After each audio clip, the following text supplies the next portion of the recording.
Alright mga dads, let's go! Yon mga dads, may part 2 ang Christmas incentives ni Joyride. Para sa mga hindi nakahit ng incentives, yung part 1, meron part 2 para makabawi. Magsisimula ito ngayong November 24 hanggang December 7. Ito na yung pagkakataon natin mga dads. Kasi nung part 1 hindi tayo umabot ng 150 rides eh. Naka 15 rides lang tayo. Well, mahirap talaga mahitang incentives na 150 rides sa loob ng 14 days lalo na kapag part-time ka lang.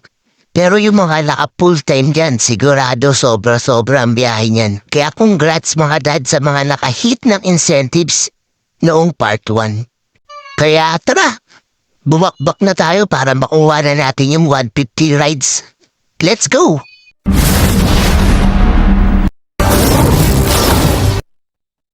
Parang maganda yung kutob ko dito. Ang daming binibilang ni Madam. 200 lang naman yung babayaran niya. Uy, grabe. Ang daming minabot ni Madam. 200 kaagad yung tip. Uy, may pahabol pang 50. Grabe naman yan. Ang bait talaga.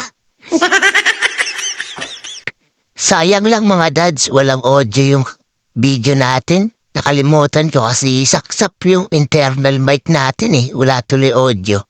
First time mag-MC taxi ni Madam. Patutuwa siya kasi ang bilis daw nakarating compared kung magta-taxi siya. Tapos sabi niya pa, ang gagwapo daw ng mga rider ng Joyride. Di naman masyado, Madam. Yon, gumana rin yung audio natin.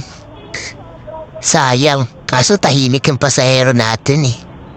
Pero sabi nga nila, nasa tahimik na pasahero ang malakas pagbigay ng tip. Malalaman natin yan pag drop off. Kaya let's go! Sabi naman traffic ngayon dito sa East Service Road. Biyernes na biyernes eh. Singit-singit muna tayo para mabilis tayo makarating. Aba, teka. Grabe naman to si paring Kanor. Sumisingit din. Kung makasiksik ka naman, lit-lit ng sasakyan eh. Sige, mauna ka na. Bata pa kami. Natakot mo yung pasahero ko eh. Napapayakap to rin pasahero ko sa akin. Akala yata ni paring Kanor, motor yung dala niya. Kaya kung makasingit, ganun na lang. 4 wheels ang dala mo, paring Kanor. Hindi 2 wheels. Kahit anong gawin mo, matatraffic at matatraffic ka. Maliban na lang kung palili pa rin ba ang truck mo.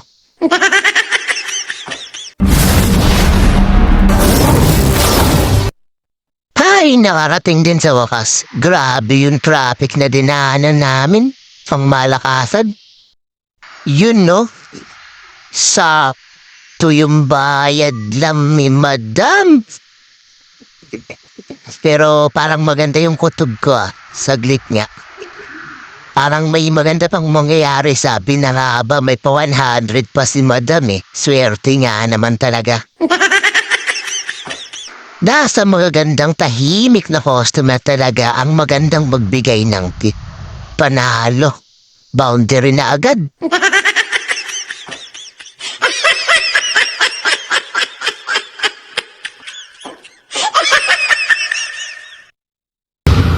From north to south, Daddy U is the best. All set, let's go!